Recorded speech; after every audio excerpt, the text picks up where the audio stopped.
Assalamualaikum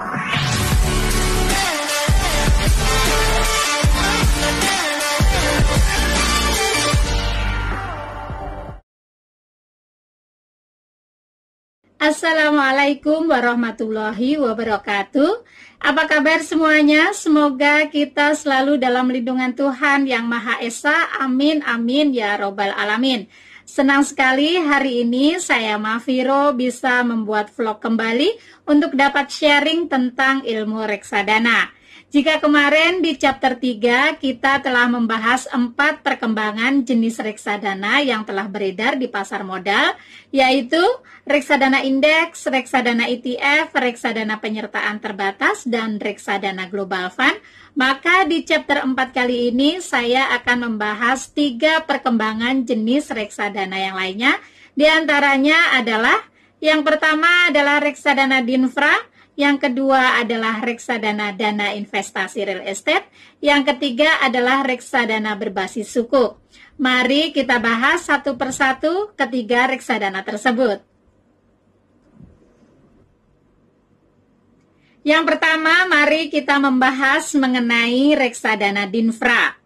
Pada tanggal 20 Juli 2017 yang lalu, Otoritas Jasa Keuangan atau OJK menerbitkan peraturan OJK, yaitu OJK nomor 52/POJK.04/2017 tentang reksadana Dinfra. Dalam peraturan tersebut disampaikan bahwa reksadana Dinfra merupakan reksadana yang dipergunakan untuk menghimpun dana dari para investor yang dananya akan diinvestasikan pada aset infrastruktur. Manajer investasi hanya bisa menempatkan dana di aset infrastruktur dengan porsi minimal 51% dari nilai aktiva bersih. Sisanya maksimal 49% bisa ditempatkan di instrumen pasar uang atau efek dalam negeri.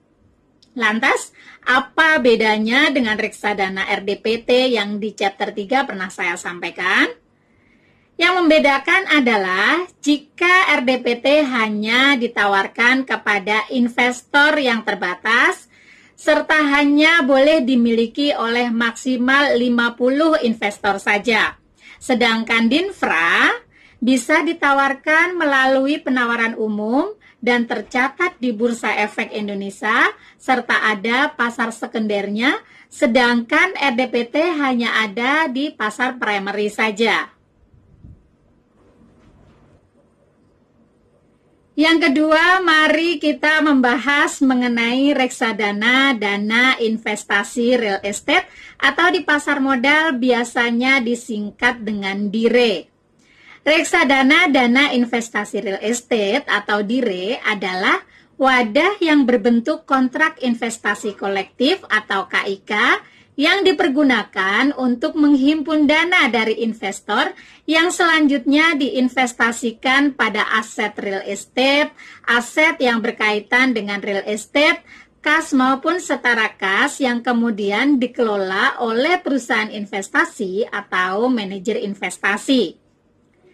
Dalam pengelolaan dana DIRE ini diwajibkan untuk menginvestasikan minimum 80% dari dana kelolaan ke aset yang berhubungan dengan real estate.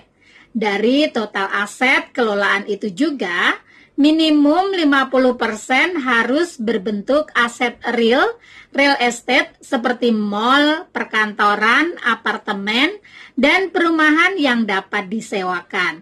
Pendapatan berupa uang sewa dari aset-aset properti tersebut akan dikembalikan kepada para investornya dalam bentuk dividen. Yang ketiga atau yang terakhir, mari kita membahas mengenai reksadana berbasis sukuk.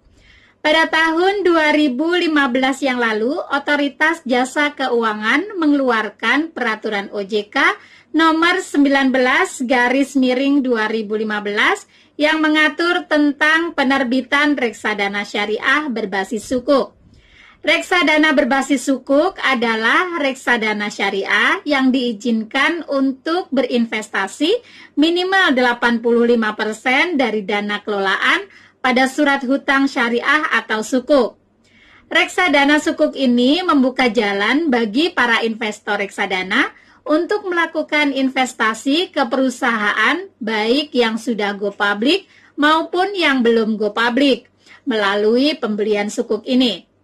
Reksadana ini mirip dengan reksadana pendapatan tetap dengan underlying syariah, akan tetapi yang membedakan dengan reksadana pendapatan tetap yaitu reksadana yang berbasis sukuk yang diperbolehkan berinvestasi hanya pada satu sukuk saja.